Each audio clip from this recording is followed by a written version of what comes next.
Yes, Shakti. So all things are good here. And how are you doing? Good, Long good. time. Yep. Now Shakti has also become dad. So many congratulations. Thank you so much, Saksham. So for the participants who have joined, a very good morning and welcome to this expert talk. I think people will take another 5 minutes to join. So Sure. meanwhile, I will interact with Shakti. Shakti is my old colleague. Shakti is a good friend. Apart from his professional achievements, lead at one of the top company in compensation and management. So really happy to have you Shakti here. Thank you so much, Saksham. And I really appreciate what you are doing, on your own for the students.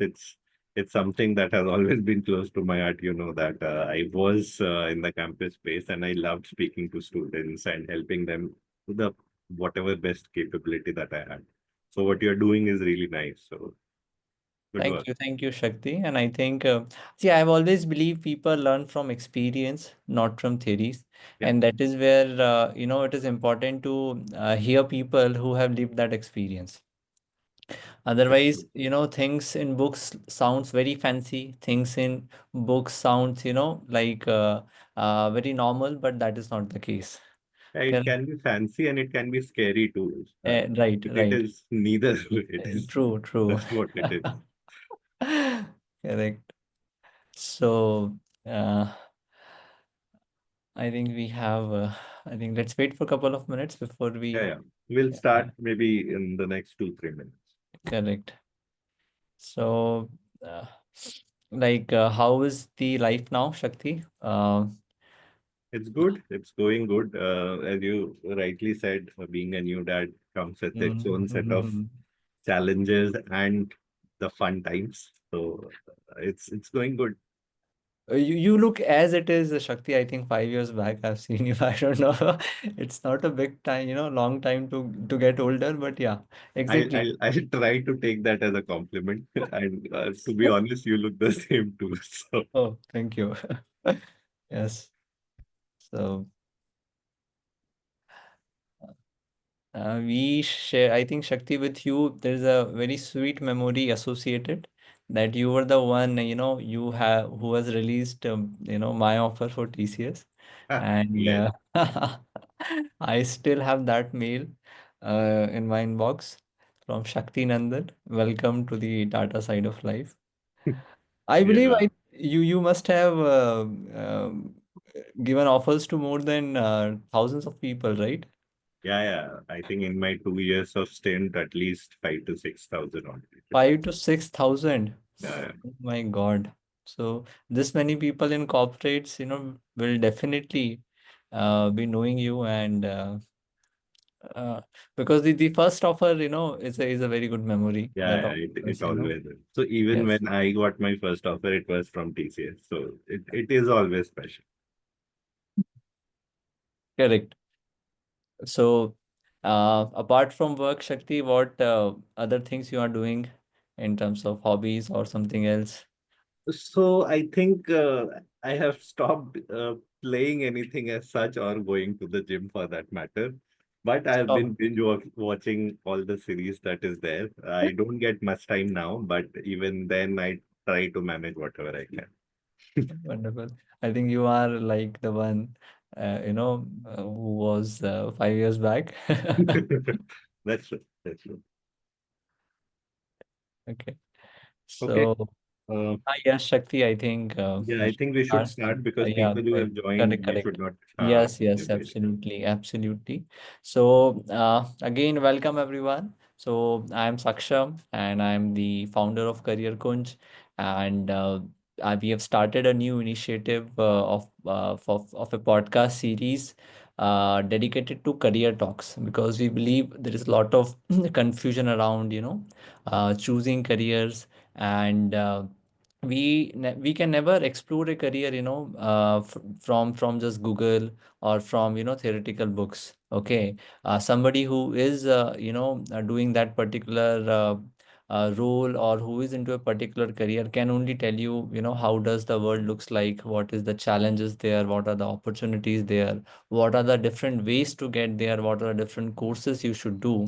And with this objective, we thought to start a dedicated podcast on career, because there are so many podcasts as of now, but I have not seen a podcast dedicated to career. And that is where I thought, it is something that we should start. And luckily, I was a part of TCS. I was an HR there. So I have got a very good network of people, who are doing good into corporates, into different roles. And I thought, why not to invite all these gems and discuss different career streams. And honestly, in my tenure of TCS, so TCS is such a company, which has typically every role in the world. And that has given me, at the same time, I was a part of the recruitment team, was into lateral hiring. So I have seen, which skills are very niche, which skills are very high paid. So all these things are also some insights, I think, which people don't know. And so with all this understanding and realization, we thought, why not to make a forum and share this with people. I'm not a podcaster, neither we have, such infrastructure or something, where we are doing it very professional way. It's just a sharing, and I think, but it still solve the purpose. And we are so happy that, we have people, joining on a Sunday morning, realizing the importance of this session. So today so Shakti is our expert speaker today. And Shakti was an old colleague in TCS. And Shakti is and Shakti basically, as of now, he's into Naira Energy, and he's leading the compensation and benefits role over there. And he comes with 10 plus years of experience in HR, and in technical role as well. And he is an alumni of Elite Institution, XIMB. And a few interesting things about him, that Shakti joined TCS initially as an engineer, as a software engineer. Then he went on doing MBA, then came back and joined as an HR. And then he was a part of talent acquisition. I was into recruitment in campus hiring. Just for information, even my offer way back then was released by Shakti. And then I also got talent acquisition roles. So after joining, we become colleagues. And I think I have personally been inspired with Shakti. The fun he brings at table, and the professionalism he carry. As a, like, when I joined, I was new. I was a junior team member. And then basically, you see people, you see senior people around you, how do they work, and then you learn from them. And I think Shakti was one such person. And then he moved to, after talent acquisition, after completing his prison tenure, Shakti. you know Not present tenure, but it's yeah, fun. he got released. And then he moved to a different role. We call it total rewards in TCS. And that was basically compensation and benefit. And then he decided to move out of TCS. And then he was a part of a bot, which is again a global renowned pharmaceutical company. And then he is, as of now, again into the same role of compensation and benefits. And then he moved to finally, he is currently in Naira Energy. And I think, Shakti, that makes you a very good person, because you have worked in an IT company. Okay, and then you are now in manufacturing company. Okay, and I think both of these are very different worlds. Okay, and at the same time, you have also done technical role, so you know that side of it. So I think that makes you a kind of an ideal person, to help our audience and participants with your experience. And we would see this talk. We want to keep it as candid as possible, and nothing, to promote about. It's all about sharing real experience, so that people can understand what you are doing, what does the role looks like. And of course, Shakti will have its Shakti has made a presentation, so he will take us through, because it's a technical topic. So I will have some talks with him initially, so that we can learn more from him about what he is doing, and then we'll move on to Shakti's presentation, and then I will facilitate the discussion. Maybe if I get some question while he's presenting, I will ask on your behalf, and at the end of the session, we will open the forum for Q&A. You can raise your hand, and we will unmute you. Okay, and I am a believer of, having, fun in the discussion. I really don't like boring talks and, boring sessions. I don't want people to yawn. Okay, so I am sure Shakti will take care of that. And if not, then I would be bringing some elements. We had some good memories, to make all of you laugh. So, yeah, Shakti. So, thank you so much for joining. This talk and accepting, to deliver this, expert talk. And so, I think I just gave you a call, and within 30 seconds, you said yes. And then he said, do it this weekend only. So, so thank you so much, Shakti, for accepting it so promptly. And we are really, really happy to have you here, and excited as well, to learn about this particular niche topic, I would say. And as I said, I was a part of talent acquisition role, so I know this is one of the most high paying job role in HR. So something, that we should definitely understand with excitement. So with this, floor is yours, Shakti. Thank you. Thanks, Aksham. You have been very kind in my introduction. And so I would just tell one thing. So HR has grown. I am audible, right, Saksham? Yes, very well, very well. Okay, perfect. So HR has grown from a personal department to human resources to a business driver. Okay. Now, what I do has been an important aspect always since HR was in place, but its importance has grown leaps and bounds now. It is a strategic role within HR, and when I say that, understand that HR itself is a strategic role because the business can do whatever they want. HR is the guardrail which protects the business, drives the business, and makes sure that the business does not stray from its path. Okay, so that's the role that HR takes these days, and that is what it is more important today. Okay, So, now, Shakti, sorry to interrupt you. yeah, So, we have a diverse audience today. Some are majority are MBA students from different streams, not just HR, but yeah, they are pursuing MBA. They are in the first year. They are exploring different things. They sure, are aspiring for placements also. So, this topic is something which would also give them clarity about the salary structure, the fixed pay, the variable pay. And yeah, then we have some people who are working professionals as well. So maybe, you can sure, share the things accordingly. sure. And before we move on to the core, topic, I would want you to introduce yourself, because, I have shared just a tip of the iceberg about you, Shakti. So I think it would be really good if you can take us through your journey, all Sure. your good and bad decisions, the big blunders, and some interesting things which are not known about you. So I would say I don't have any bad decisions because the decisions that I didn't take, it just there is no point in pondering over it. Wonderful, yeah. So yes, all good decisions. Just as Saksham rightly said, I started my engineering journey. See, I am from a small town, Jamshedpur, and people from small towns don't have much options. They have engineering, they have lawyer, they have doctor, and I don't know, maybe a businessman. My father was in service, so business was something out of the scope for me, at least because obviously every parent wants that security of finances and job security and whatnot. So it was a choice between lawyer, doctor, and engineer. My parents thought engineering would be better. I was good at studies. If I would not say very good, but I was fairly decent. So I went to Kota. I did my 2 years there, couldn't crack IIT, so I went to KIIT in Bhubaneswar, and I completed my engineering there. Those 4 years were good from my exposure standpoint. For a small town boy, the exposure at KIT was high. But when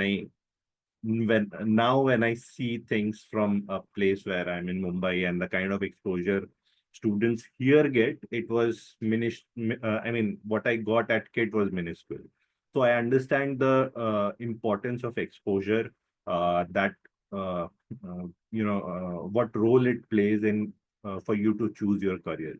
So exposure is what matters, and exposure is what takes you ahead and drives you to reach somewhere which you wouldn't even know that it is there. Okay. So that is what the difference in exposure is between a metro city like Delhi or a Mumbai or a, I don't know, Pune or whatever, the big cities. And for smaller cities, the exposure is a bit limited. And while it may sound harsh, but that is the reality. So even at this point of time when we have internet, we have everything at our fingertips, but there is a lack of that specific mentorship in terms of, these are the things, these are the pitfalls, these are the good things to go about. So that what Saksham is doing, I think that will help bridge that gap, and that is where it is. Now, coming back to me, I did my engineering 4 years and then I got placed into TCS. I was there with TCS for about 2.5 to 3 odd years in the technical role. My first posting was Hyderabad. I was not getting any projects there. All the TCS stories you would know. Some of you may be uh, ex-TCSers or whatnot.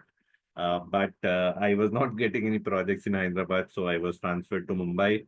I got a project here, worked here for about 2.5 years here as well.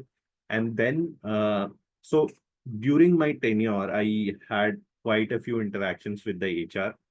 I didn't do anything wrong, to be honest, but it was more of a interaction in terms of, so I had some resource management responsibilities as well in my role. So I had to interact with my HR.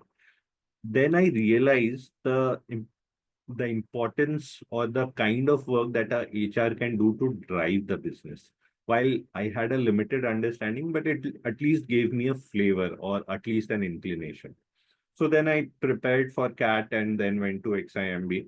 Uh, CAT was a bit difficult because with work it is difficult to prepare, but somehow I could clear it. Uh, I went to XIMB, did my 2 years there. HR, or rather, I would say XIMB opened the doors of HR to me in terms of the knowledge, in terms of the theory. So any MBA course would do that. But XIMB was kind of a bit special for me because the focus on HR was quite high. And as some of you may know, XIMB is more inclined towards labor laws, IR, rather than the other aspects of HR. So there are multiple domains in HR. Just to name a few, business partnering, there is IR, which is industrial relations. There is Comp and Ben, which is compensation benefits. There is talent acquisition. There's talent management, talent development. A lot of domains are there. So HR as a function is quite vast. Uh, Now, earlier, HR was seen as a support function, and hence the offers or the salary, as you would say, was not that high or comparable to business. But with the evolving trends in HR, with the evolving HR itself, the offers that you get in HR is comparable to any business offer that is there. So I want to make it clear to all the students who are, or especially the students who are there, if you think that you have come to HR as a last resort, I think you are in for a surprise that HR is never a last resort. If it is a last resort, then the business would is bound to fail. HR will always be the first resort, and you as future leaders will have to drive business to make sure that your business is doing well. So if you think that HR is somebody who is a paper pusher or somebody who approves attendance, that may have been the thing in the past. It is not now. Uh, HRs have a say on the table. They have the veto. They have the right to drive the business. And even the business has come to that understanding that what important role HR plays.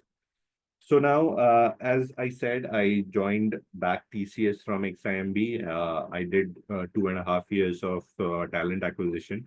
I was the campus lead for the Mumbai MP and Goa region, while I couldn't go to Goa anytime during my tenure, but Goa was my region. Uh, it was fun. Talent acquisition is a different ball game altogether. It requires a lot of physical energy, lot of running around, lot of negotiation skills, and a lot of thought process. So when you are hiring a candidate, obviously all of you are aware of the process. You know, you go through tests, interviews, assessments, whatnot. But that is just a small process of it. Talent acquisition has a very broad spectrum where you have to plan the process. You have to design that process. You have to make sure that the process is flawless, it is efficient, and the candidates have a good experience out of the entire process. Now, say, for example, if you go to a company for interview, you you go in the morning, you have to wait for the entire day, your interview gets done in the evening, and then you are out. While this is the story at TCS, but the point is, the volumes are quite high. But even if the volumes are small, and if you are not able to give a quick experience to the employee, a good experience to the employee, then it's a problem. So talent acquisition has a lot of planning. It has a lot of numbers to work with. How many offers you have closed? What is the turnaround time that you have had? What is the cost per hire that you have had? So a lot of numbers to define talent acquisition or to define the KPIs or the key performance indicators of talent acquisition. I would say this is the only function, talent acquisition, which can be defined objectively through numbers. Comp is another, but it still has subjectivity associated to it. Now coming back within TCS itself, I moved to Comp and Ben, which is total rewards there. I will take you through a presentation where I will tell you what total rewards mean and how it has evolved and so on and so forth. But since Saksham asked me to, deep dive into my journey, I what I would want you to see is, I've worked with an IT company. I have worked with a pharmaceutical company, and now into a oil and gas company. Since the industries are different, the way of working, the way any of these functions, any of these domains are seen are different. And also how different each of these domains work. Okay. So these are the important aspects, these are the important differentiators while you are working in different industries. So IT was more process oriented, process driven. And if you have to make a change to the process, it was a behemoth task. Because setting up a process for a large organization is difficult because there are a lot of challenges, there are a lot of things that you need to keep in mind. For an organization which is smaller, leaner, the space to change, the opportunity to change is higher, and you can do a lot of things, which I could do at Abbott, and currently I'm trying to do at Naira as well.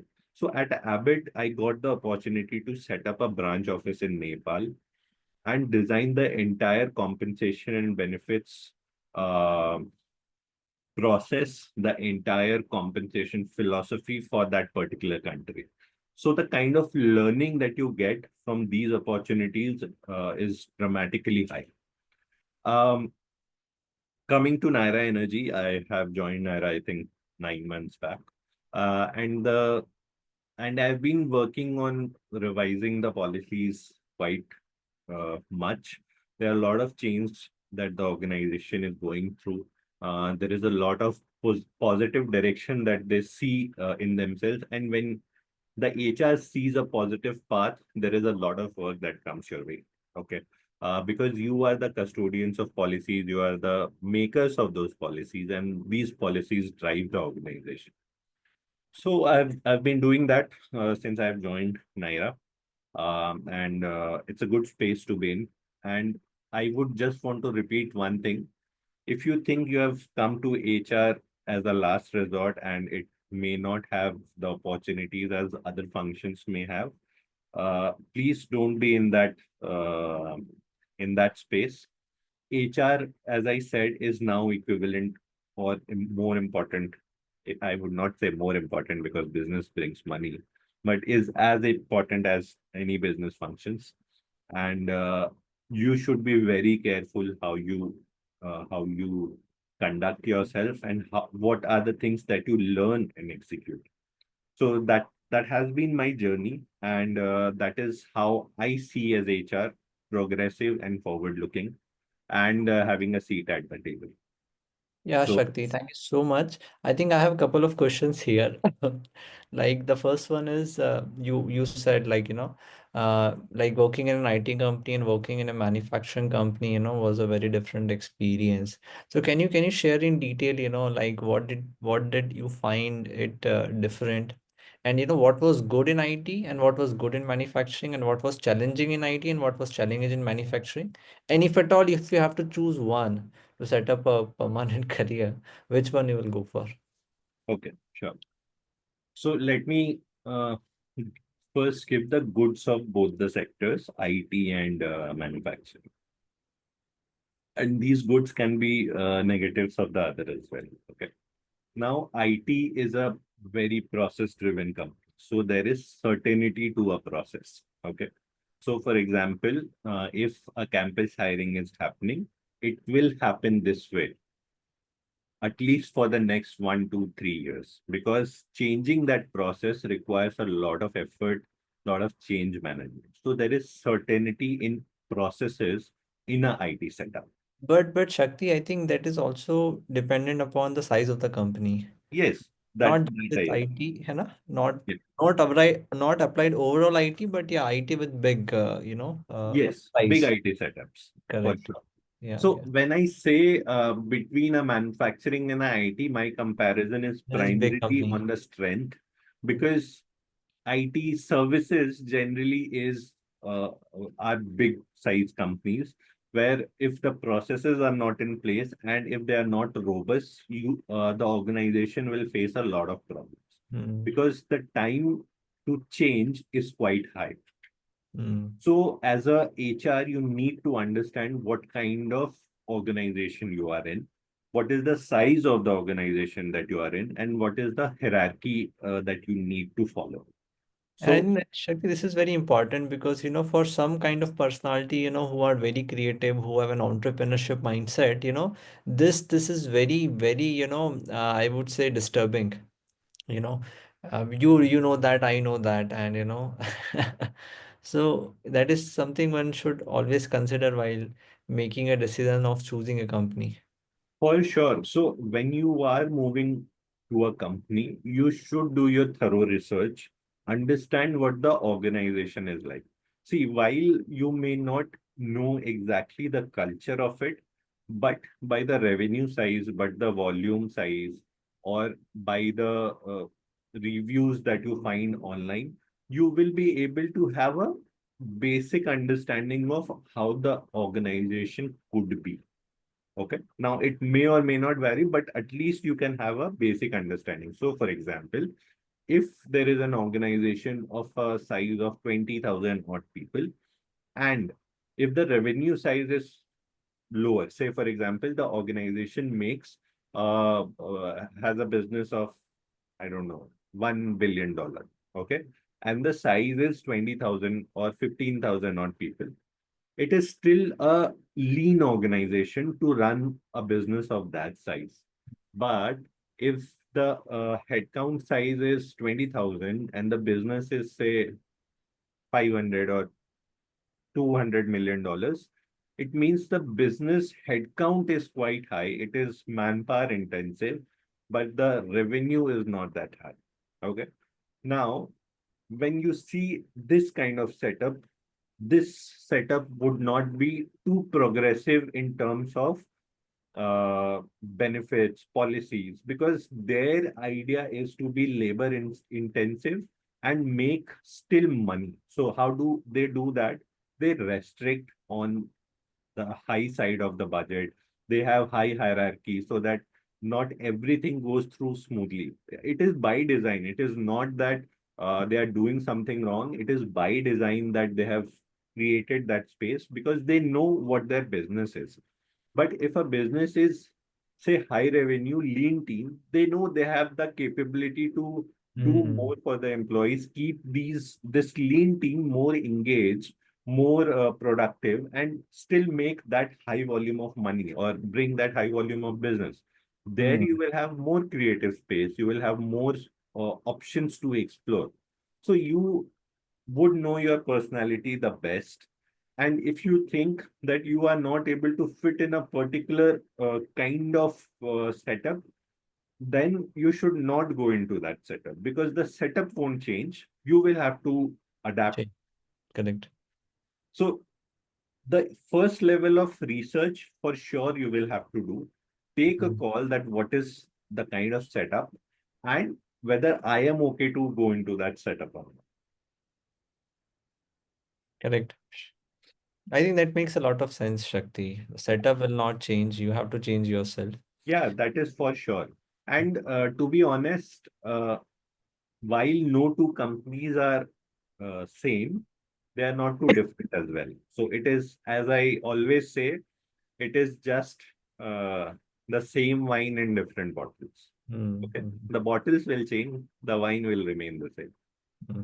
Correct. Go ahead, Shakti. We're comparing the IT and manufacturing. Yeah, yeah.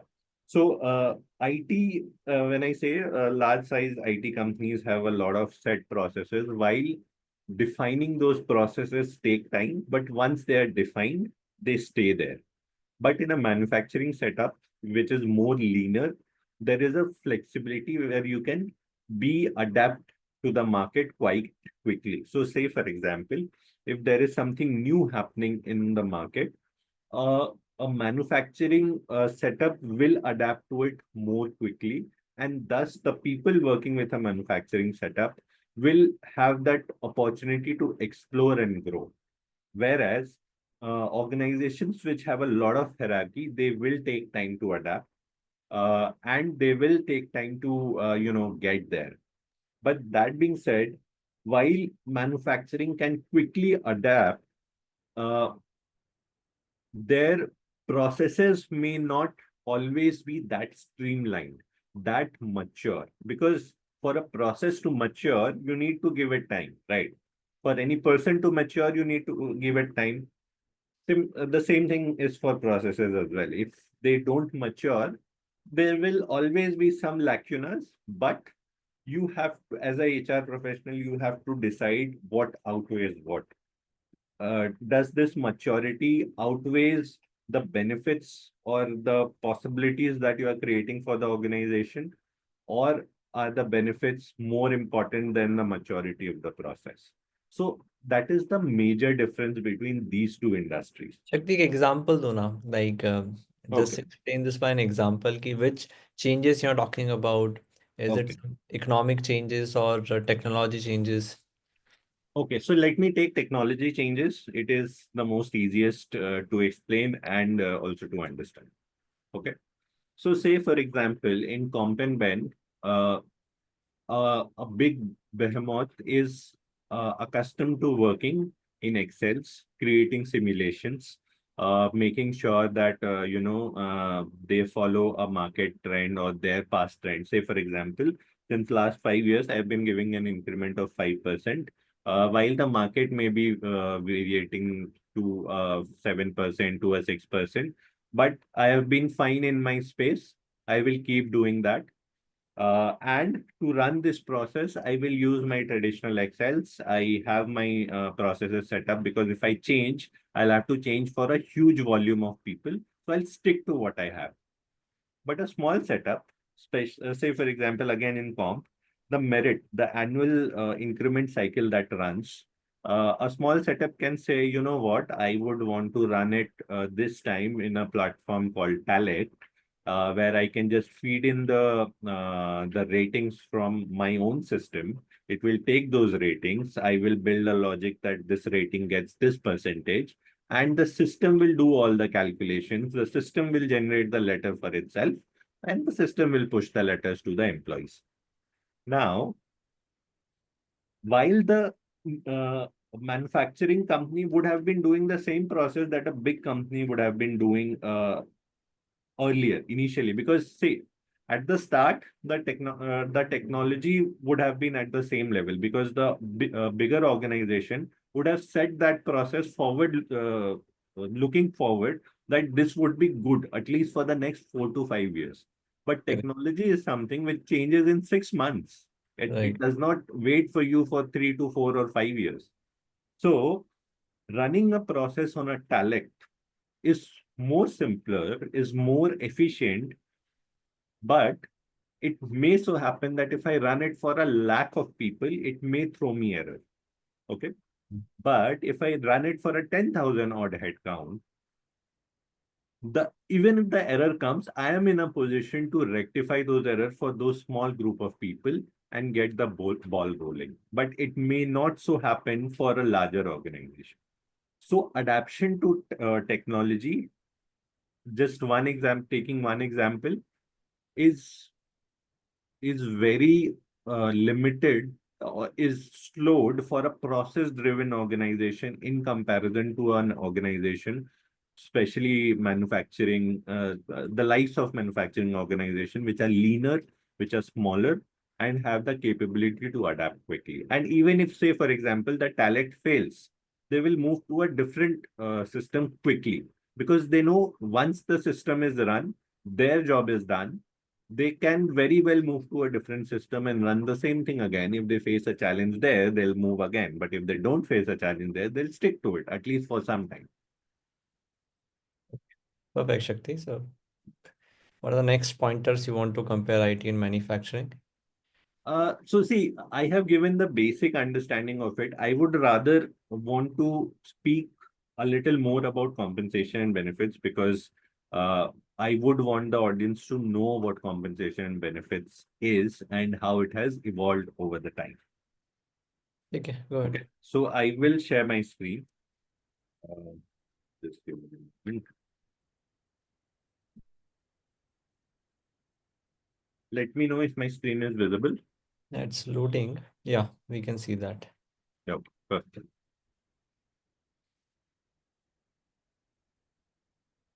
Okay, so this is the agenda. Will okay. So compensation and benefits is a niche domain, even within HR. Okay, and as Saksham rightly said, it gets paid the highest even now. So while many of my HR colleagues may not agree, but apart other than being the HR heads for any of the functions, compensation as a domain, even for the junior roles, is gets paid higher than the peers in other domains of HR. Okay, and while I am in compensation and I might favor that, but that is a fact as well. Okay. But the good thing is that you have access to the data also. Yes, that is true. So that's why I can speak with conviction on that. Uh, Now, that being said, there is a reason to it. Uh, for a business to make money, it needs people, and what people needs is money. Okay. Now, the earlier concept of compensation, when HR was more of a personnel department, the concept was you work, you get the money for it. It was more of a barter system. Okay. Obviously, earlier it was more of you work for me, I'll give you grains. Then it became money, so on and so forth. So compensation has always been there, whether in form of a barter system of goods or in terms of money. Okay. With time, people saw that money alone was not, uh, you know, uh, impo- uh, it was always important. Money alone was not the pulling factor. Money alone was not making it the cut for employees to do their best. So what? organization's thought was. Something like the Maslow's theory, where, right, the other Correct, higher needs come correct. in. So before I proceed ahead, I will just give you a background. Saksham is more better than theories than me. I'll give you examples, but if you want to relate it to a theory, you'll have to go to Saksham. Okay. So that being said, yes, when people move up the Maslow's hierarchy, their needs change. Okay, so when we are young, we need more money, right? That is what we want because we want to spend it or we want to save it for our families or whatever. So the intent is to have more money. But as you grow in age in your career, your needs also change. You want to, you want more medical, you want to be fit, you want to do more for the society, you want to do more for yourself, so your needs change. So when that started happening on a larger scale, what companies thought is, okay, money is there. We also need to bring in some aspects of benefits. So what are these benefits? Any perks or services that helps or produces good effects. Okay, what does that mean? Say, for example, you are working with an organization. There are two people. I and Saksham are working in two different organizations. One organization is, say, paying Saksham 10 lakh rupees for the same work that he is doing as me. But my organization is paying me 9 lakh rupees. But on top of it, it is giving me, say, medical insurance, life insurance, accident insurance. It is giving me unlimited leaves. It is giving me free food, for example. But Saksham is not going to get that. Okay. Saksham is getting his 10 lakh rupees. Now, as a person who has different needs, I would choose 9 lakh over these benefits because if I go to a hospital, my bills may go even beyond 2 lakh, 3 lakh, 5 lakh, 10 lakh, depending on whatever issue that I have. God forbid that happens, but that is a possibility, right? So any benefit which caters to that fear or uh, either caters to that fear or gives you the what do you call the wow impact, that you know what, oh, this food is great. Okay, why do people want to go to Google? One of the basic things that at least I knew of, you know what, the food is free, there is continental food, there is this, that, great cafeteria. While this may sound childish, but these benefits play an important role now, at least, or rather used to play an important role to bring that human touch, to bring people more, or to increase the productivity of people. Okay. So this was when compensation itself was there, benefits got introduced. Okay. So then it became compensation and benefits. But as it is necessary that everything evolves, human also evolved, compensation and benefit also evolved. So it became total rewards. Okay. Now, what is total rewards? Obviously, there is compensation, there is benefit, but there is also recognition, there is also career development, there is also well-being. Okay. Okay, I'll go there. So total rewards is now for any organization, while it may name it whatever they may want to, the current demand of the workforce is that you don't only give me money and benefits, you give me recognition for my good work. You give me a career path, you give me or you take care of my well-being. Now, when I say well-being, it is not only medical benefits, it is my mental health, it is my physical health, it is my social well-being, it is my financial well-being. So while you give me money, you also tell me how to make more money out of that money. Okay. So that's how it is.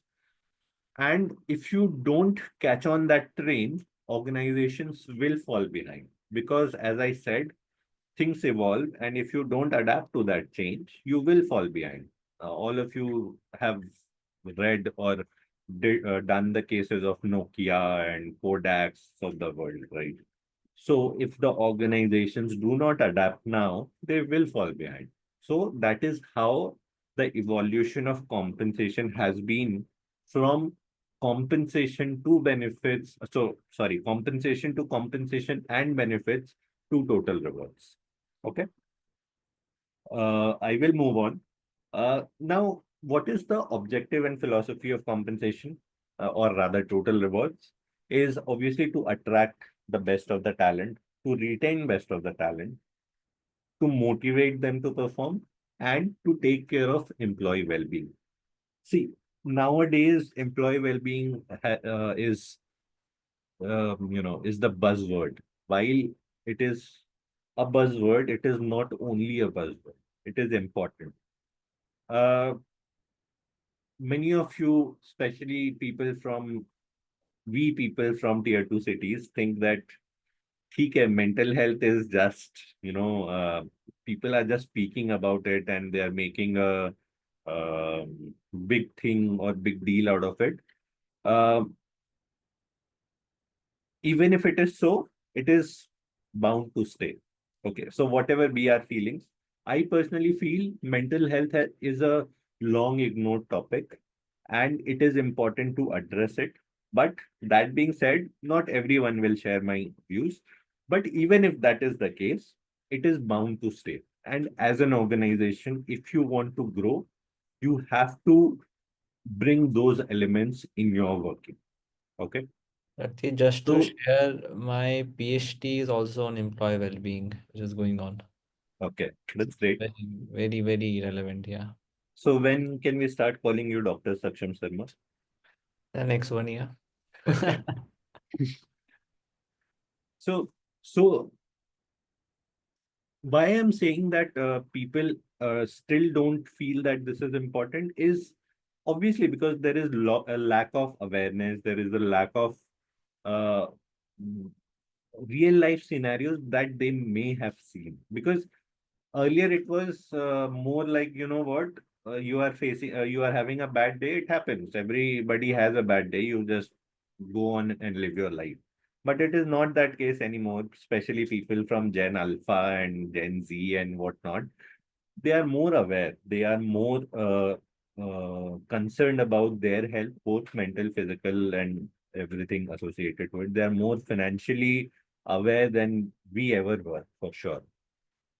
So these are important aspects that you need to build in your program, in your philosophy when you become an HR professional, especially compensation and benefits or total rewards, whatever you may want to say.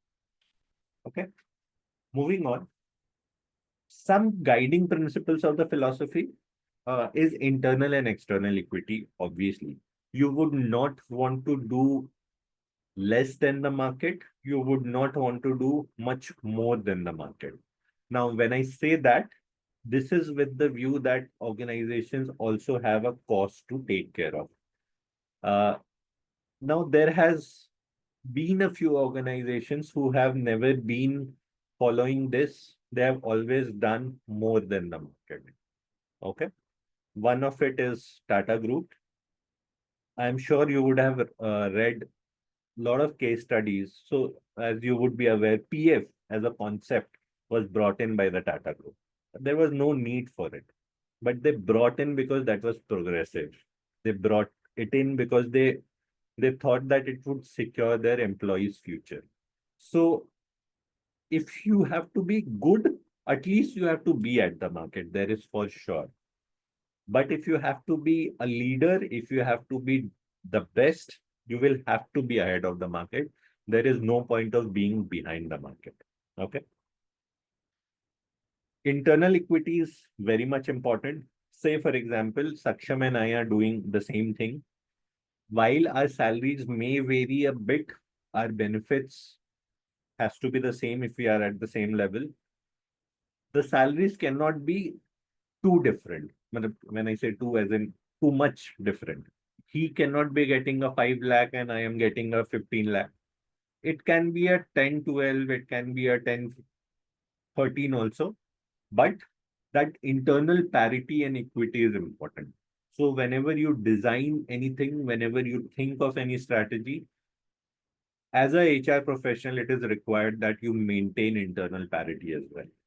Then comes lead or lag the market. So there is what I said, you have to either lead the market or stay behind. There is another concept within compensation and benefits is lead or lag in terms of salaries.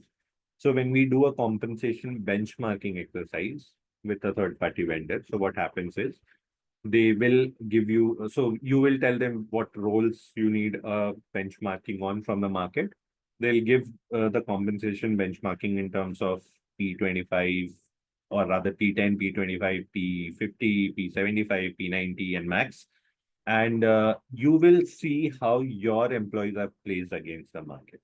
Now, the question is, do you want to lead that market? So what you do is you boost up the market pay range with a appreciation for 6 months, and say that, you know what, say for example, the market is at 10 lakhs right now, and I've done this benchmarking in say December 24. Uh, but I have to use this data for the next entire year. So what I will do, I will appreciate this 10 lakh by 6 months, and say it becomes by a certain factor, say it becomes 10 lakh, 11 lakh, say it becomes 11 lakh by in 6 months. That would be my comparison point with my internal peers for the entire year. So it's a bit of a advanced concept, but I just wanted to give you a flavor of it. So that is what lead and lag the market also means. Okay. Now the third is positioning in the market. Again, how do you position yourself? What kind of branding that you can do? What are the things that you can pick from the market? What are the things that you can put in the market? So all these things becomes your key guidelines of the philosophy. Okay. Now, what are the components of total rewards or a compensation? Okay. Yes. Okay. So the compensation of a salary structure is basic pay, allowances. Allowances can be anything. Okay. It can be HRA, which is house rent allowance. It can be vehicle allowance. It can be fuel allowance, XYZ number of allowance, different aspects associated to it. But from a basic perspective, combined allowances. Then there is reimbursement. What is reimbursement? You you spend for something and the company gives that money back to you. Okay. Incentives is something which you get for doing a work in a better way, or okay, so let me address it like this. There is something called a fixed pay, there is something called a variable pay. Okay. Now your fixed pay remains fixed throughout the year. The variable pay might change basis your performance. So while incentives and variable pays can vary, but they are more or less the same thing. Okay. Incentives or variable pays are performance driven. The way you perform is how you get your incentive. If you perform higher, you get higher incentives. If you perform lower, you get lower incentive. It is as simple as that. The fixed pay remains fixed throughout the year. Then there is benefits, obviously, as I said. Then there are perquisites. So what are perquisites? Perquisites are those benefits which gets taxed at the hands of employers. So I'll take an example. Okay. Um, okay. So say for example, uh, okay, let me first give an example of benefit. Okay. So the benefit is health insurance. Okay. Health insurance is given to all the employees across grades, and it is a benefit. There is no tax associated to it because it is being provided to the employee from an employer perspective. But coming to perquisite, say for example, the organization provides a car to the employee, company owned car. Okay. Now, what will happen is for the year, whatever is the value of the car, while the employee gets the car to use and whatnot, there will be a perquisite, or there'll be a how do I say? There'll be a certain value that gets added to your taxable salary. Okay, and then it gets taxed. So for car, for example, as per the Income Tax Act, if you are taking a car, if you are giving a car, 1800 rupees for a car which is less than 1600 cc per month, plus 900 rupees as driver, if you have driver, gets added to your taxable income every month. Okay, so I'm just taking a basic example. Or for that matter, if I say, if I have given you a mobile handset, okay, from a company owned kind of thing, the value of that handset gets added to the taxable component of it, and the tax is applied to it. So for example, the handset is of 60,000 rupees. Okay, now that value gets added to your taxable income. 30%, say you are in 30% bracket, 30% of that 60,000 becomes your tax. So while you will use the thing for free, but there'll be tax associated to it. Shakti, these are for the things which are not these are given for the time being. It has not been given to the employee as a gift, right? It's still a company property, but the tax is given by the employee, right? Yes. Okay. So it is So if not you a are gift. using any company's property, which is a luxury benefit, then we have to pay the taxes, what you are saying, is it? Yeah. So that is one aspect of it. Perquisites are also applied when there is any reward, monetary reward. Okay. So Hmm. say, for example, I have done a lot of good work. Uh, so if I get a gem award, for example, or if I get some points and I convert it to Amazon, Flipkart, whatever, that's a separate thing. That does not attract perquisite. But if I am getting a monetary award, say for example, 10,000 rupees in my salary in payroll, that gets taxed as perquisite. Okay. So see, while that is a higher concept, the idea is just to give a flavor that there are some benefits which are non-taxable or not taxed.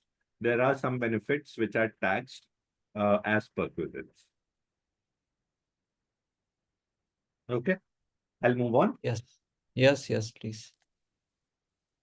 Okay. So as I said, uh, any salary is primarily two components, fixed pay and variable pay. There are also instances where there is a long-term incentive as well. So what are long-term incentives? Uh, RSUs or the restricted stock units, ESOPs or phantom stocks or cash components which are in addition to the variable pay. So variable pay is a short-term incentive. So you get it annually. Okay. Long-term incentives are something which gets vested to you after a certain period of time. So why it is important? The idea is that you stay with the organization for a longer tenure. So you see, even the money that you get, how much variation is there and how much you can plan and strategize so that it can do your bidding as an organization. The employee is going to get that money, but for that employee to get that money, how much time, tenure, effort they have to spend, you can drive that. While you cannot decide that, but you can at least drive that. So compensation and benefit hence becomes the most strategic function or domain when it comes to driving business from a money aspect, because everyone works for money. I mean, let's be fair to ourselves. Everyone works for money, and how best we can give that money to the employee, which also drives performance, is something that as a comp professional you need to think about. So as I said, salaries can generally be divided into fixed pay, variable pay, and if the organization sees that it is required, then long-term incentives also. There can be short-term incentives, there can be long-term incentives. Variable pay is a short-term incentive, and RSUs or whatever ESOPs are long-term incentives. Benefits, insurances, retirement plans, paid time off. So these days, paid time offs are There are a lot of things that one can do with paid time off. So there are a lot of things that is happening in the industry, like people or organizations giving vacation leaves, holiday leaves, or mental health leaves. Uh, you know, Comp off. comp Yeah. off. Comp offs have always been there, but Mhm. yes, those two. So there are a lot of things that is happening. Retirement plans, while it may seem very basic and driven by law, there are a lot of things that organizations are doing in that space. Specifically, superannuation and NPS are some of the key retirement benefits that employees provide. Obviously, subject to employers provide, subject to employees' choice. So those things are there. Um, so I also wanted to highlight a basic compensation structure and bring in something called a concept of flexible compensation structure. Okay. Now I'll tell you uh, what used to happen and what is happening.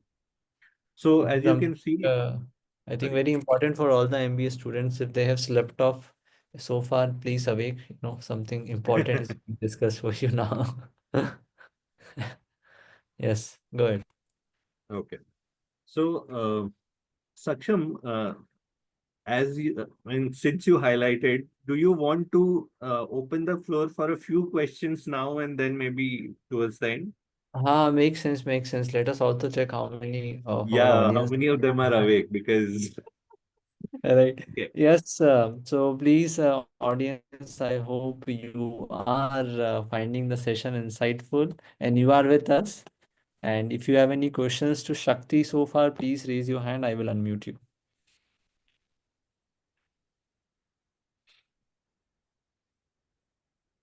Mm, any questions so far, anyone? Please raise your hand. so since you highlighted, it struck me that I would have been that person who would have slept off. So I thought that it was a good time to at least let people ask some question if they have. Yeah, so please ask the questions. Don't think if it would be a silly one, but yeah, every question is important and we are here to clear the doubts. Mm, no one? I think people have slept off. Seems like no, but I think people are usually very shy when it comes to, speaking up in the calls. Okay, if you don't want to ask on the call, you may put it on the chat as well. Yeah, We chat have an as well. active Yeah. chat, right, Saksham? Correct. Yes, yes, indeed. And you, mm, at least one question from the audience, please. Yeah, okay, we have got one hand. Oh, that is also. Okay, only if it was a physical class, then I would have asked somebody to stand up and ask a question. That makes that gives me too much fun. But okay, it's not a physical class. That's fine. Okay. Okay. So what I will do is I will run through this. And okay, I think there is one question Q&A. How is pay linked to performance, skills, and tenures? Very good question, actually. So let me take that. At least there is one question. So, see, as I said, the variable pay or the short-term incentive generally is linked to performance. However, you perform, your variable pay gets linked to that. So, say for example, your variable pay is 2 lakh. Your ratings have been 5. So you get even beyond 2 lakhs at in some organizations because that is 2 lakh is your 100% target. If you have achieved 120%, then you get 120% of 2 lakhs. So for example, you get 2 lakh 40,000. But if you have not done that, if you have not even achieved 100%, you would get 80% of that target, which is 1 lakh 60,000. So that is how pay gets linked to performance. Now, coming to skills, there are multiple aspects of linking, pay to skills. But generally, what organizations do is they link incentives to skill. So they do so linking the fixed pay to skill is a bit uh, tricky. While organizations do that as well, because higher skills demand higher pay, and that happens at the start of any employment engagement itself. But during the tenure of a particular employee, the organizations can incentivize high skills as well. So, say for example, uh, Saksham is working as a Java, you know, coder in TCS, but he has acquired AI/ML skills as well. Now, while as an organization, I cannot enhance his fixed salary, but given that he has acquired a new skill, I will incentivize him for that new skill. So, say for example, I tell him that, okay, you have done AI and ML. I'll put you in a AI and ML project, and I will pay you 10,000 rupees more every month. So that is one way to incentivize skill. Obviously, there are skill-based pay structures as well, wherein people with niche skills gets paid more. People with less niche skills gets paid less. Okay, and tenure is basically it's maths, right? So if as a fresher you join, your salary would be, I don't know, whatever, 7 lakh, 10 lakh. And as you grow, it will keep on increasing. So tenure plays that role. Uh, it's a natural progressor for anybody, to be honest. Tenure doesn't exactly help drive performance. It is more like, you know what, you are at a certain value or at a certain salary, and then you move up from there. So that's how it is. Okay, there are two more questions. Uh, Traditional salary components include various allowances. What is the future of the salary structure as new income tax act is introduced, and many more changes to come in future? Fair point. So I will cover this when I speak about the traditional and flexible compensation structure. I hope that it will answer the question there. So let me take the third question and I'll come back to this. What skills are necessary to get into comp and when domain is a fresher? Um, See, when when organizations hire freshers, they generally hire for HR domain and then place them to the respective functions. That is the general trend that is there. Now, placing them in respective functions is more about availability and also about the analytical skill that you may have, and obviously how well you can work on particular tools, especially Excel. Because whatever being said, even now organizations work on Excel quite often for their compensation modules. Okay. So you need to be analytical, you need to be strategic, and you need to know your Excel, because that is one of the important things to see. While See, it is not that whether you know to sum or to do a sum or do a VLOOKUP. It's a little more than that. You will have to create dashboards. You will have to run simulations. So those basics you need to be clear of. Obviously, you will learn as you come into the corporate domain, but those things are important. Like just to add to this, like does the tools like Power BI and Tableau are also being used, or does having an expertise in Excel will suffice? So Power BI is being used extensively now. But that being said, Power BI is a dashboard tool. Hmm. Uh, Compensation. So Power BI is a add-on to Excel. Okay. Right. You need to know Excel, and then if it is good if you know Power BI as well. Because for simulations to run, you will have to run them on Excel itself. Even Hmm. any of the technological tools that are available, they are not that capable as Excel to run simulations. When I say simulations, there are multiple permutation combinations that you need to do as a comp and ben professional. Okay. So say, for example, there are 10,000 odd people. How much money you would want to give to each of them to fit in the increment budget? Just taking a very basic example. So for that, you need to run simulations. And for you to run simulations, you'll have to run it on Excel itself.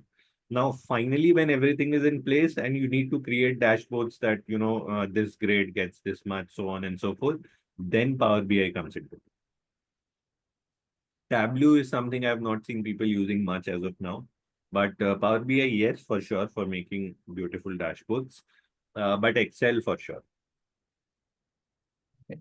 So to what extent they should learn Excel? Like, is it like just tools like VLOOKUP or pivot and or some macros? So see, macros are not important, not much important. Uh, Obviously, the basics of some ifs, pivots, lookup. If see, the idea is with Excel, you can create logic. So, say for example, if you are in this grade, you are at this level, you are from this business, the increment will have to be this. So Mm, basically, Excel provides you the platform to create logic. Now, even if you know how to do a sum if, or average, or whatever, but if you can't create the logic with correct. these things, then Reason you would has to not be there. succeed. Correct, correct. So Right. functions you Absolutely. can learn, but you need to know the how to create a logic. Mm, correct. Yeah. There are few more questions. Yeah. Our audience is very much awake. Thank you so much. Yes. But I would want the audience to speak as well. That would be more Energy personalized, giving. but okay, Yeah. fair. Yeah. How often are salaries adjusted and reviewed? So generally, salaries are adjusted once a year during your increments. But obviously, there are off-cycle corrections, there are promotions, there are counter offers as well. So say, for example, Saksham leaves TCS and TCS thinks that Saksham is too valuable for me to let go. They'll tell Saksham, you know what, you stay back, I'll increase your salary to 15 lakh from 10 lakh. Or, for example, if Saksham has secured an offer of 18 lakh outside the organization and he comes to the organization, says that I have this offer, and the organization feels that, you know what, he is worth that and we need to retain him, the organization will correct the salary. So these are off-cycle corrections. These are not planned corrections. These are not regular corrections. These are off-cycle corrections. But your annual increments are regular corrections. There are promotions that happens. Obviously, there are various criteria to when the promotion will happen, so on and so forth. But those are off-cycle corrections. I hope that I. So the problem with putting question on Q&A is that there is no counter question. If I say Yeah, yeah. There is something, no then feed, that stays. feedback. Yeah, correct. Yeah. Not even feedback. So if I say Uh-huh. anything to You you, need a you counter response. You me. need a response. Yes, yes, Yeah. yes. Convinced or not. Okay. Mm. What are the emerging employee benefits to improve retention? I'll cover that going forward. What is the mechanism used to maintain internal parity, internal pay equity, and external competitiveness? For external competitiveness, we do compensation benchmarking. Generally, the trend is to do it every 2 years because the market does not move in 1 year per se. So generally, professionals do the compensation benchmarking in 2 years. Where do you get the data for what is the standards outside of competitors? Okay. So there are few partners, few vendors who do this compensation benchmarking, namely Deloitte, Aon, Conferry, Mercer. These are the big players who do these compensation benchmarkings. So when we have to do these compensation benchmarking, we enlist them as our vendors. We tell them who we want the data to be benchmarked with, and then they go to those companies. If they don't have their data points with them, or and take those data points, map it to our internal roles, and then they give us the details. So that is how external benchmarking happens. But Internal still, bench, Shakti, yeah, if you see like who would be sharing this sensitive data, this confidential data. okay. So it's a barter system. Okay. Right. Now everyone wants to be at market Mm, or ahead of market or whatever. That being said, they need to know the market, correct? mm, mm. When they share their data, so every data that gets shared is masked. So it is not that the vendor would know Saksham ka kitna salary hai. They would Correct. know इस role का salary organization में कितना है. Okay, that Mm, is what they will know. They will go to the peers whom we have asked for. They'll go to those peers and check ki इस function का, इस role का, what is the salary that you are giving. So they'll do that mapping. They don't have Saksham's salary. They have the salary for a role. Okay, basically, when it comes to switching, people always ask, how much I should ask as an hike. And then we know it is said कि people you should do a market research. Hmm. So market research में, then there are not much platforms. And again, if there are platforms, they are not role specific. Yeah. Neither I have come across any such organization or body which can give you some insight. कि भाई itna is something you can expect. A So, good idea for startup, Shakti. sorry. A good idea for a startup. So while okay, so it's a good idea, and there are organizations or websites who have some basic inclination, but the problem is they don't have a uh, what do I say? Trusted source. Okay. So Mhm, say for example, there is a website called salary.com. All of you would be mhm, aware. They have the data. So they'll give you that for this role, the market is at this. But where mhm. do they get the data from? They get the data from people like us, individual data.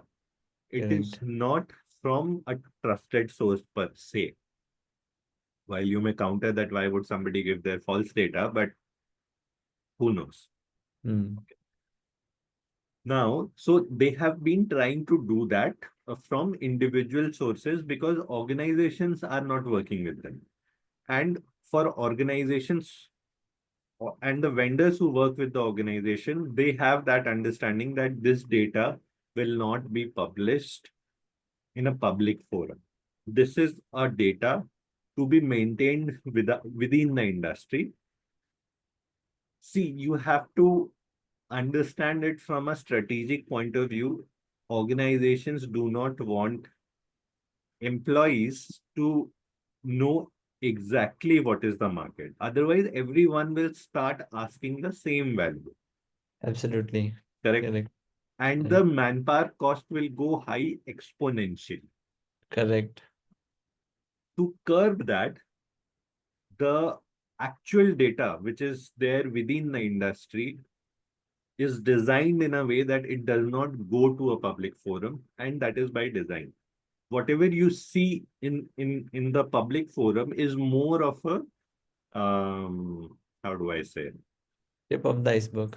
yeah, untrusted source data. So it Mm. may so happen that they have taken data from Saksham, Shakti, and four other people, but it is a very small pool. Mm. Correct. So How it happens. Yeah. that is how it works. Internal pay parity is obviously you can run a simulation, see who all falls, behind the peer median, above the peer median. How do you want to treat them? Do you want to make corrections for people who are much below फिर the तो peer median? शक्ति काफी statistical tools use होते होंगे median mode ये सब Yeah, आता होगा ना yeah, ऑफ कोर्स yeah. क्योंकि ये कम इंटरनल पैरिटी निकालना है तो कि आउटलायर्स कितने हैं मीडियंस कितना है ना Correct, correct. Okay I think that also becomes a skill right to be good Yeah, that this that itself is an important skill, and the problem is it is not only maths.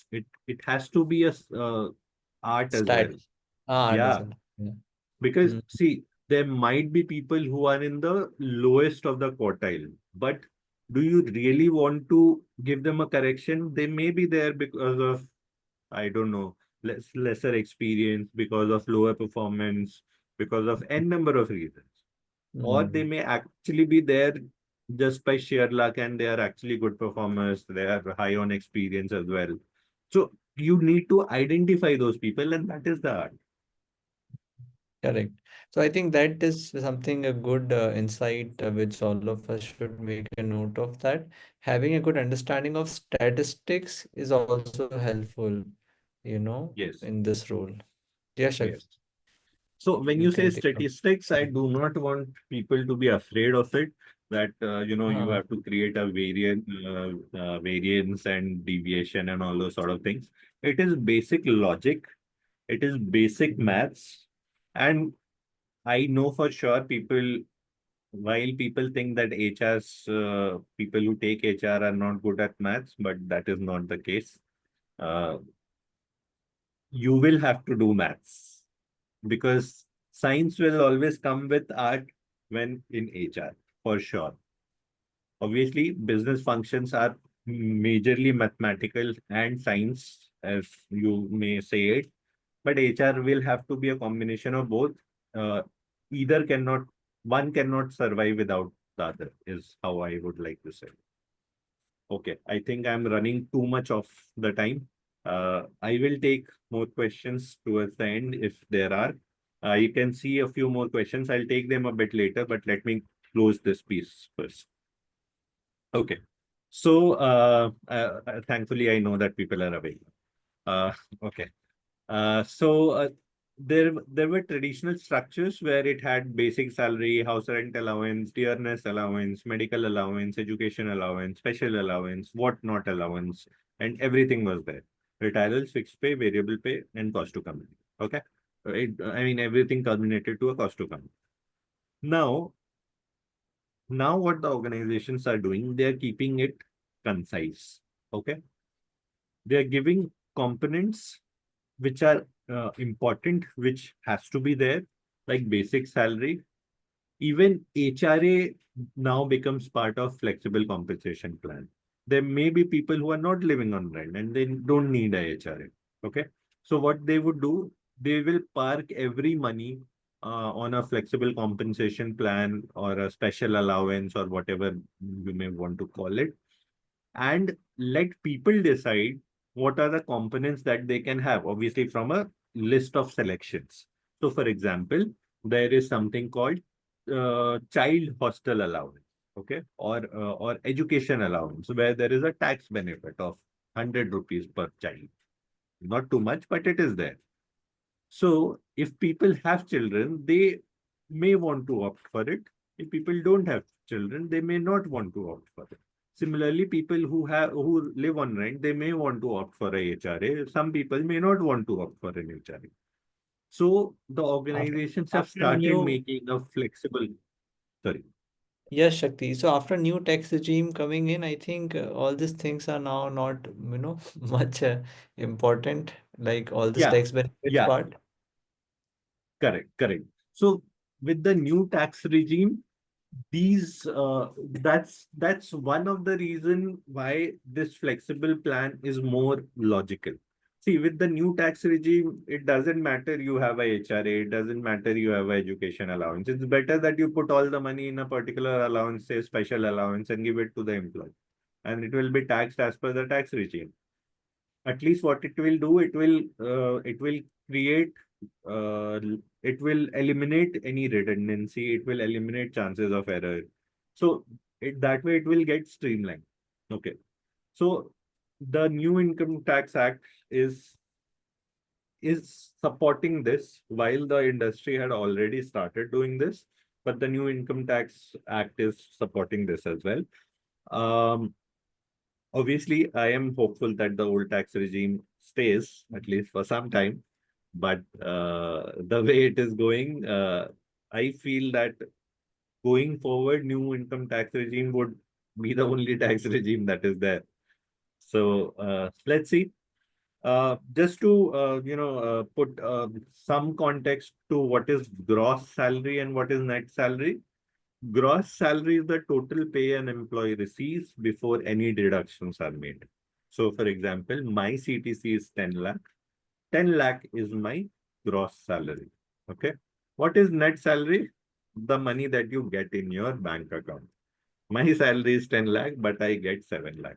In hand, That in is my hand. net in hand salary. Okay. Now, what does the deductions include? The deductions can be taxes, the deductions can be retirees, the deductions can be anything that you have opted for, say NPS or whatever. So, gross salary and net salary, that is the concept. Okay. Now, this is the last slide, and these are some of the latest industry practices that have been going on in the industry for some time now. And obviously, it is not the exhaustive list. There are many things that are happening in the industry, but these are the major things. Flexible work arrangements, COVID brought that upon, while remote work was there before that. But now, the uh, what do I say? The noise around flexible work arrangement is quite high. While there are benefits, there are cons as well, and organizations are trying to find their place in this environment. Many people call this as VUCA environment, which apparently is not relevant anymore. It is something else. I don't even know that term right now. I think maybe Saksham can help me, but VUCA was when I was in MBA. I don't know Yeah, it what is it is still now. still still VUCA is it is still VUCA. No, no, there is something else. I read it some time back, but I forgot. Okay, you can read about that. Then employee wellness programs have become much important, as I was speaking about, promoting physical, mental, and financial well-being through initiatives has been key aspects of Comp and Men these days. There has been teams who dedicatedly drive well-being for the organization. So that is how important it is. It is not only part of one's role; it has become a new role altogether. So that's how it has evolved. And family leave policies. So earlier, leave was very defined. Your privilege leave or earned leave, whatever you may want to call it, casual leave, sick leave, and that's about it. Comp offs are not leave, so I would not count them here. But there are a lot many leaves these days: holiday leaves, vacation leaves, menstrual leaves, paternity leave. Paternity leave was there, but it was not given that importance. Paternity leave has become as important as maternity leave now. While there is a law for maternity leave, paternity leave is being driven by the industry as well. So there are a lot of leaves that have come up to support parents, family members with the point of this is with the increasing number of nuclear families, people need that space to, recharge, rejuvenate, give time to their, to their small family. And this has become one of the important things that is there. So these are some of the latest industry practices, and I will like to stop here. I know I've taken a lot of your time. I think 1.5 hours now. If you have any questions, and Saksham, if you have any question. I think there are still two questions which are unanswered, so you can take up Okay. then. Meanwhile, others can please raise your hand. I will unmute you and you can speak. We would be happy to hear your voice and answer it. Yeah. How can I connect to various data sources such as Excel, SQL, and cloud-based services in Power BI? So I think, Devanshi, that is more of a technical question. And to be honest, I'm not very good at Power BI as of now. I'm good at Excel, but Power BI is something I'm still learning. So you will have to find that answer in Google. No, you So, can use ChatGPT also. I think it will give you very good answer. Trust me. sorry. ChatGPT will give very good answer to Yeah, that. yeah, that's true. Uh, Generative AI is the new key thing anyway. So I want to ask if someone is going to work in a startup which is not providing PF in SIC because they are not private limited. then one should join it or not, because afterwards switching the job in a MNC will cause any issues on it. Okay, two-pronged answer. First is I think PF requires 50 people to be in the organization. If there are more than 50 people, whether it's a private limited or whatever limited and whatever not, they need to give a PF and ESIC if the gross salary, monthly salary is less than 21,000. If they are not, they are working illegally is what I would say. But if the head count or the or the strength is less than 50,000, less than 50, then they are not ideally, liable to pay PF. That being said, it's not an issue if you switch the organization. It may so happen that the previous organization doesn't have a PF with them, and you don't have a PF number or a UN number. But when you go to a bigger organization, they will create the PF number and the UN number for you. So that should not be a problem. Okay. So, audience, please, more questions. Meanwhile, Shakti, I have few questions for you. Sure. Uh, I think we have got one more from Mahira. Okay. I want to ask that being a fresher, how and what skills are mandatory to learn to prepare for corporate as of now? I'm literally confused to choose between as many options are available. So please. Myra, I'll answer that question, but I would want you to come on audio at least, because I want to know what the confusion is and where you are stuck. Meanwhile, Shakti, what is the, if you want to highlight some big challenges in this role, what are they? Okay. And the best So, part as well. Yeah, apart from salary. okay. So, see, one of the big challenges is how you can think strategically long term. So, it is easy to make quick short term fixes, Mhm. but can you think long term and design something in a way that will help your organization to achieve its goal? So, say, for example, my talent acquisition comes and tells me that, you know what, I am not, they have searched for two, three candidates and tells me that, you know what, I'm not getting candidates at this salary. I want to hire them at a premium. I can very well say that, okay, if you are not able to find, go and, give them a higher salary. But it is my job as a comp, if somebody comes to me, that I do my market research, I understand where the market is. And if I feel that yes, the market is actually higher, then I would see how much premium I can pay. But say, for example, the market is lower or at what we are offering, and the candidate is asking for much higher, then I will very well tell them, you know what, go and find a new candidate. There is nothing doing. You have to think from a long-term perspective. That person will come, join, will leave, and then again will ask for a higher salary somewhere else. So I don't want that kind. So just a Right. very small basic example, but you have to think long term, and if you can't, then that becomes a challenge for this role. Mm. Uh, So this long-term thinking must be done at the leadership level in this at all particular levels, at all all levels. levels. Yeah, Okay. because see how HR works is, or rather any organization, uh, there will always be a brainstorming, and the brainstorming will be between the leader and the next town, and similarly the next town with the next town. See, Mm. ideas can only be created when you brainstorm with it, for it rather. Correct. And Mm. whom will you brainstorm with? Since this function is anyway this niche and confidential, so to say, you can't discuss it with everyone.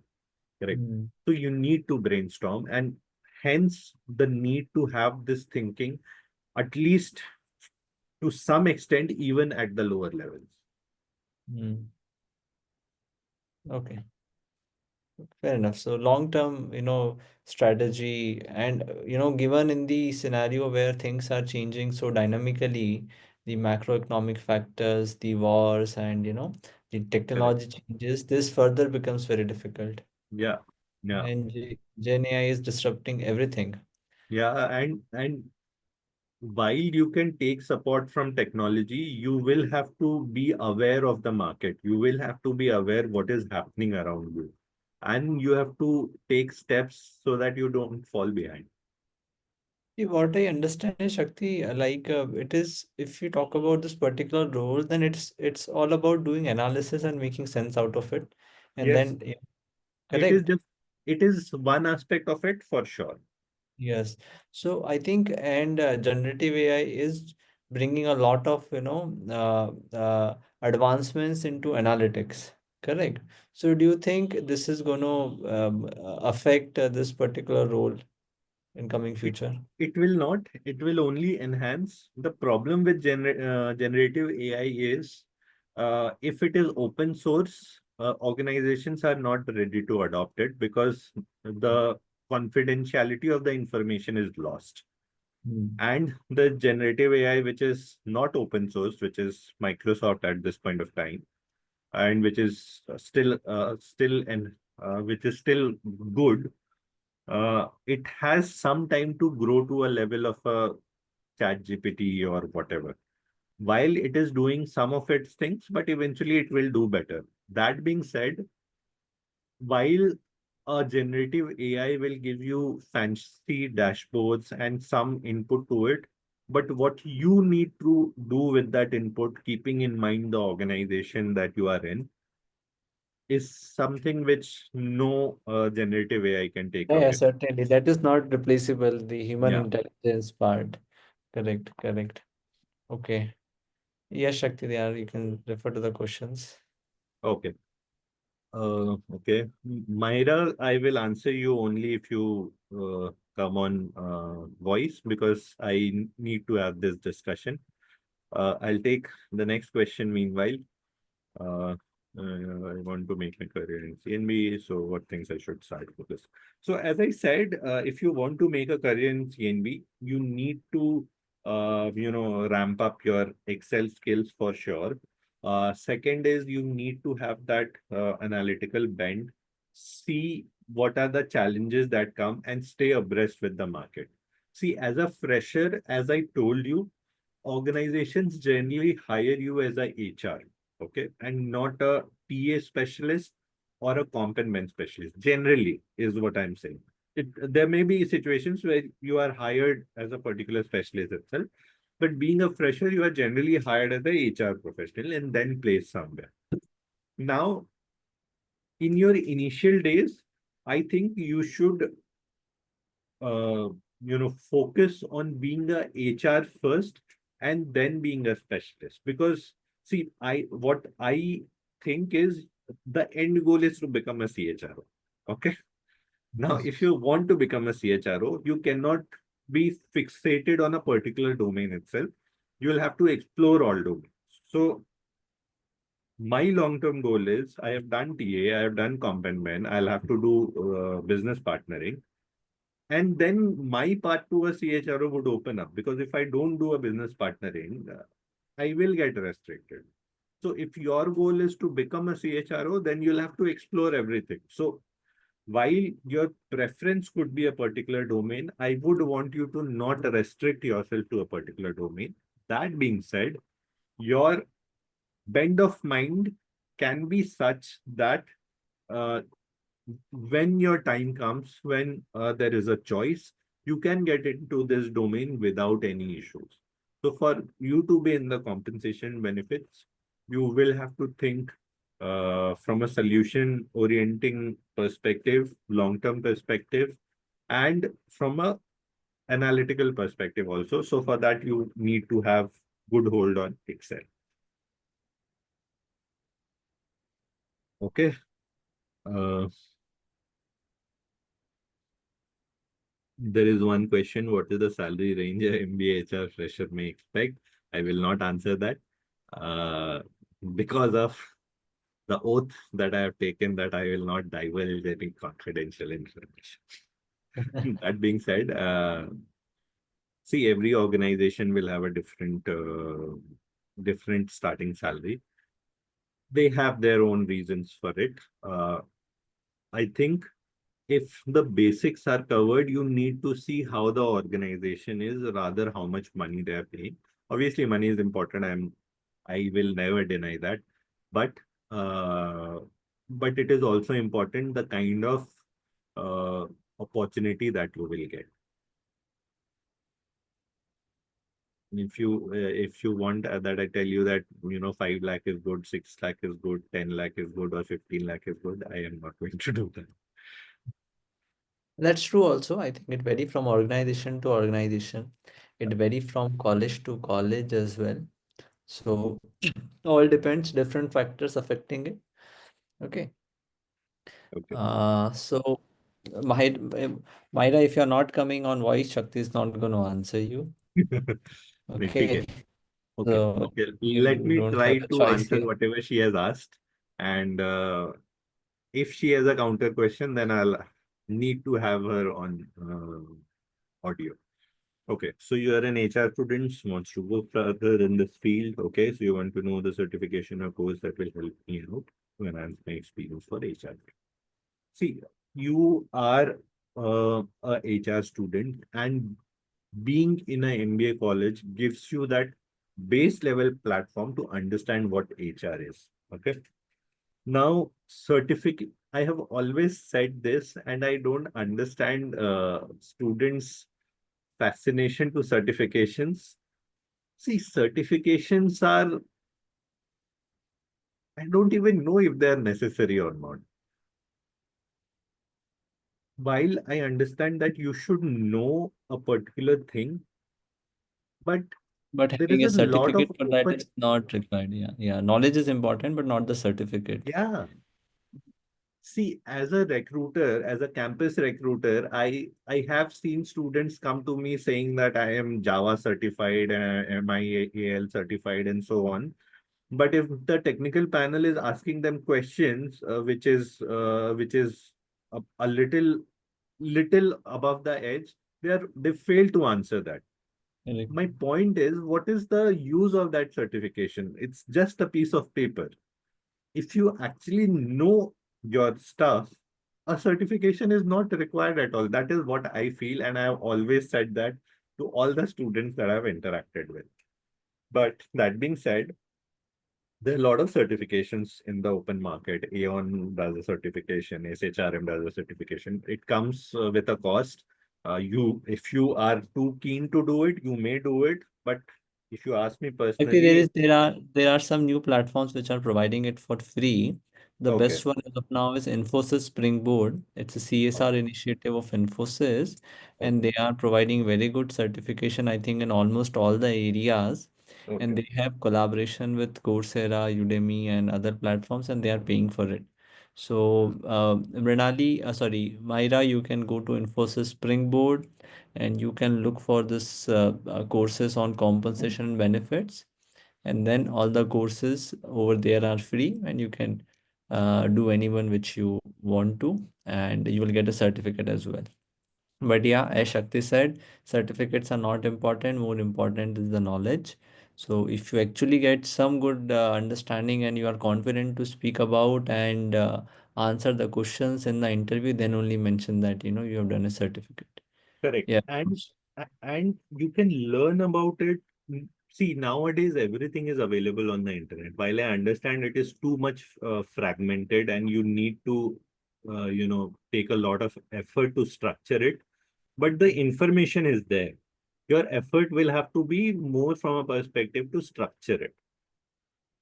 So my suggestion is, see, if you want to learn about HR, there are a lot of free journals, free platforms that can give you that information. But how you present that information, how you use that information is what is important.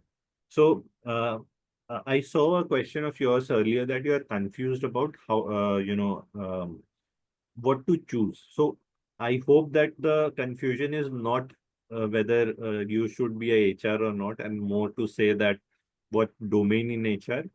So as I said, Uh, in the initial years, don't choose what domain you want to be in HR.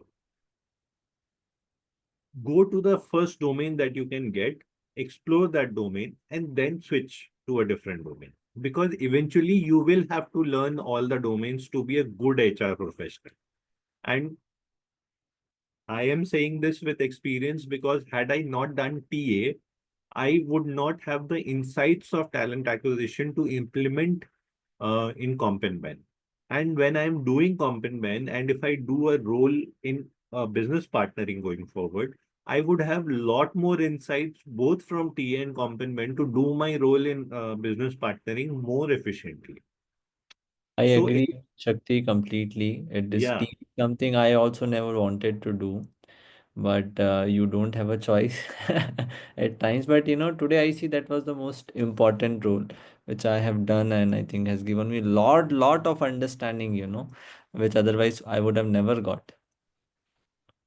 that is So true. open to roles, yeah. Be Yeah, in open. the initial years, you should be open to any sort of learning because no learning goes waste. And if you are in the function, which is HR of your choice, then everything will help you going forward. Obviously, you need to keep looking out for opportunities where you can go to a domain of your preference. You should not stop looking or stop trying, but you should always learn whatever comes your way. Okay. Uh, Tips to crack TCS interview as a HR fresher. I think Saksham would be a better person to answer that. He has cracked So, and has let people in as well. So, Mrinali, it's not just about TCS, but for any company, they look for certain skill set, which is you should have good communication, you should have good analytical skills, a sound understanding of fundamentals of HR, right? So I think if you are good with the basics, along at the same time, if you can present your views confidently, not just TCS, but you can crack any interview for any company. So given looking at the time, I would want to limit the responses, not too much details. Shakti, there is one question from Diksha. Can you tell some skill that you are applying for some that Okay, means. I think there is one more question. Tell me some skills that we should build before applying for some internship in BHR so as to improve your company. The first would be for sure Excel skills because HR as a function works on Excel even now in most of the organizations. The second is so while it seems easy to say, but it is difficult to understand the depth of it, is you should think strategically. Always ask why, or rather, always understand why, and then you will be able to make something. Because if you know the why, then you will know the how, and then you will get the thing from there. So while you can't write this in a CV that I know, how to get the why, you need to showcase that during your interview.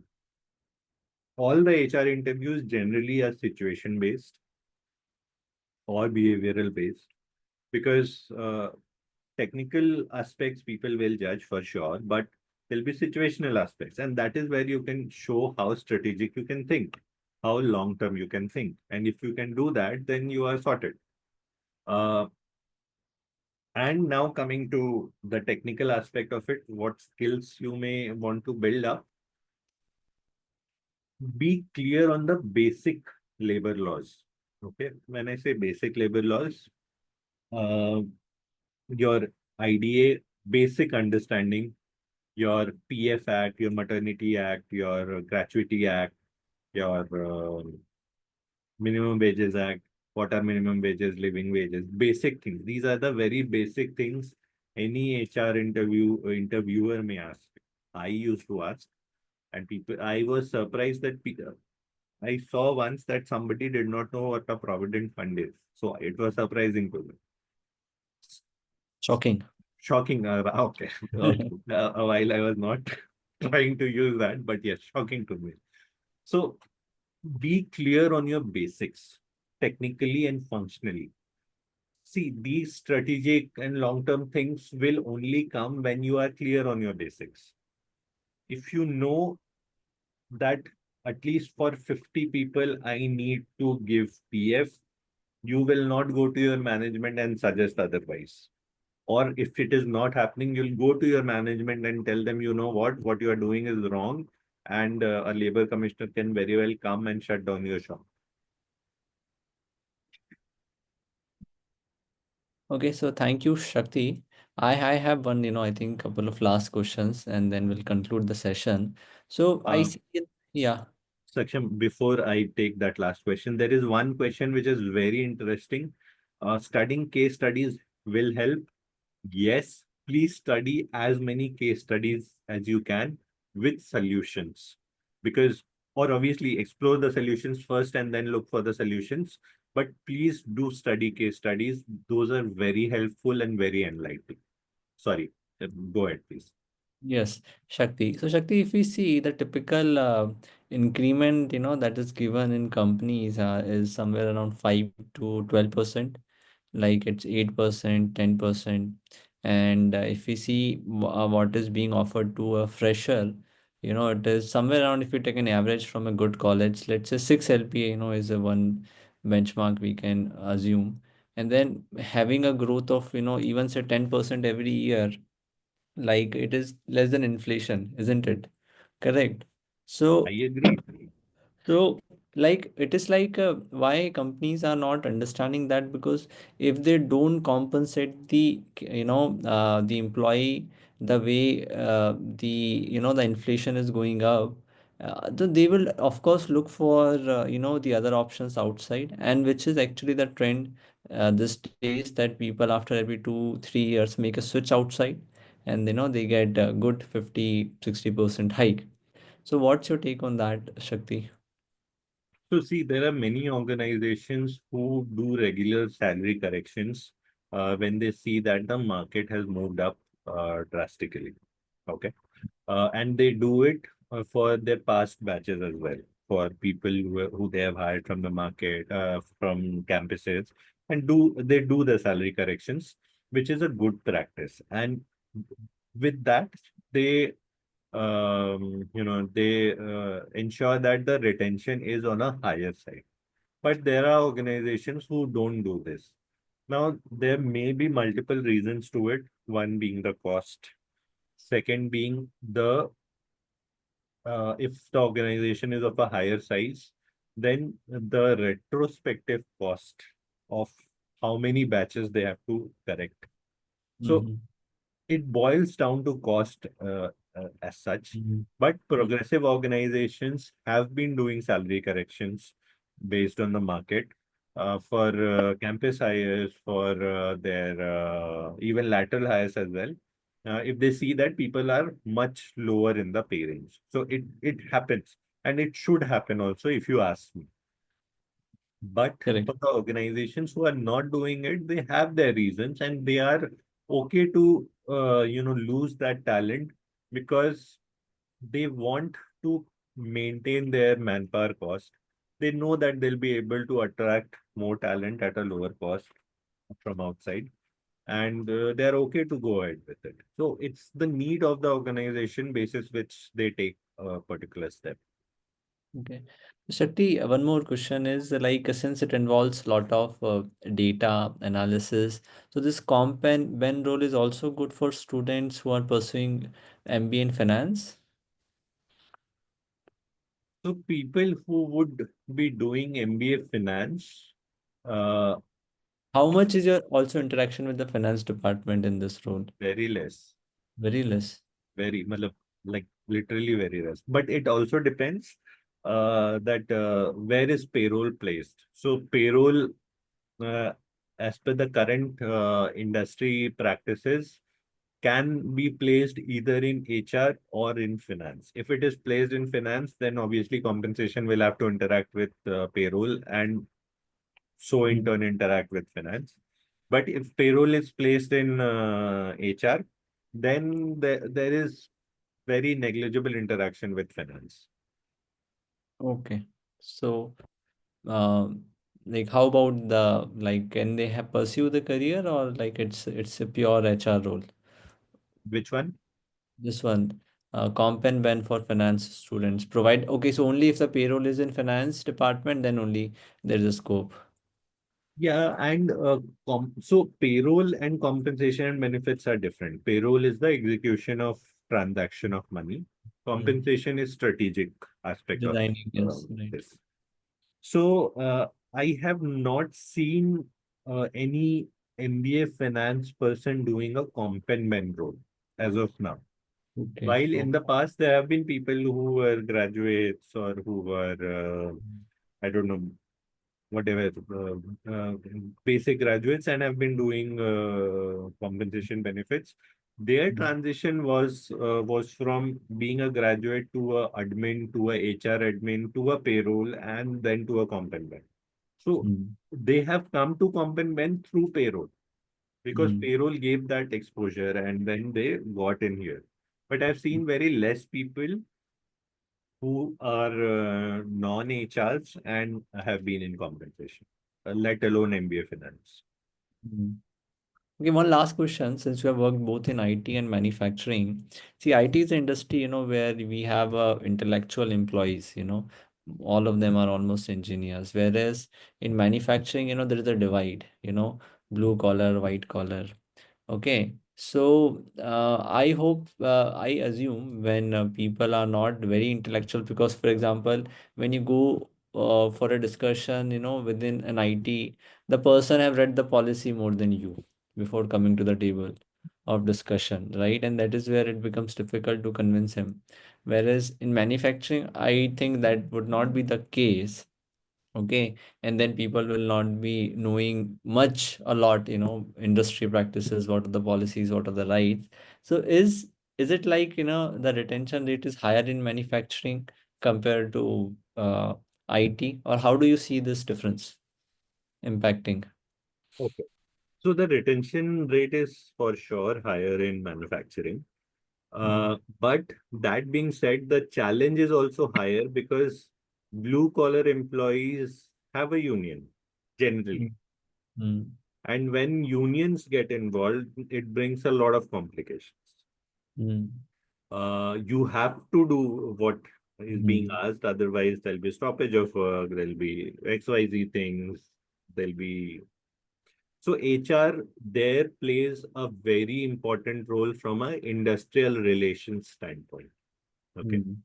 Mm. So while the retention becomes higher, because generally in a manufacturing setup, people who are localites work as blue collar employees there, Mm. either by government mandate or by choice of the employer, because it's the labor is, as they say, is readily available.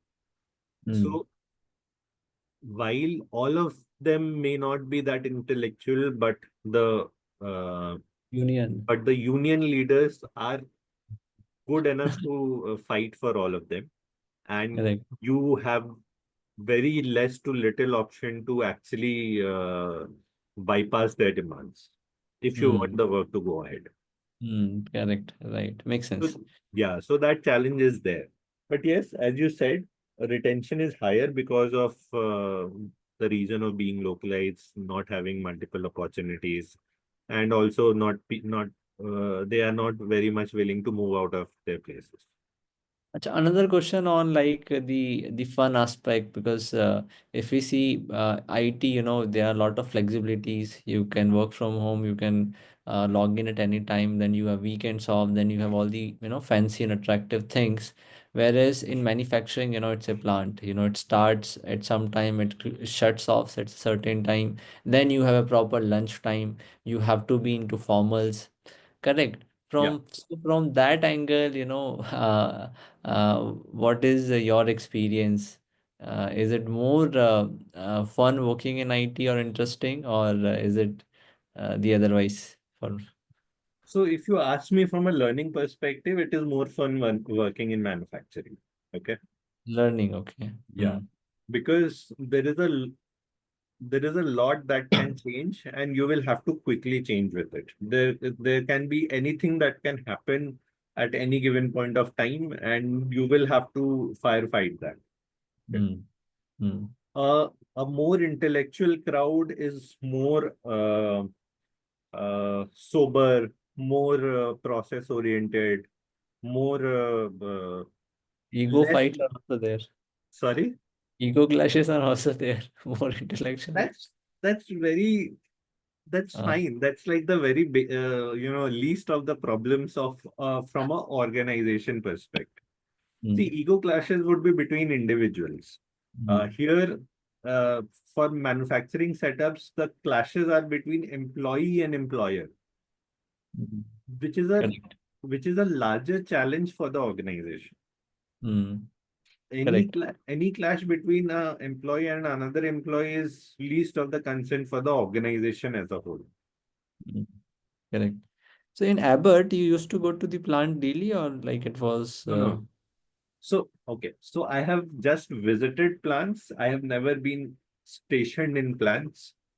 So I was always in headquarters. The one benefit of being in comp and ben is that you are always the COE function and you are sitting out of the headquarters. Mm. So Correct. Yeah, so that is something which you are yet to experience. yeah, Mm.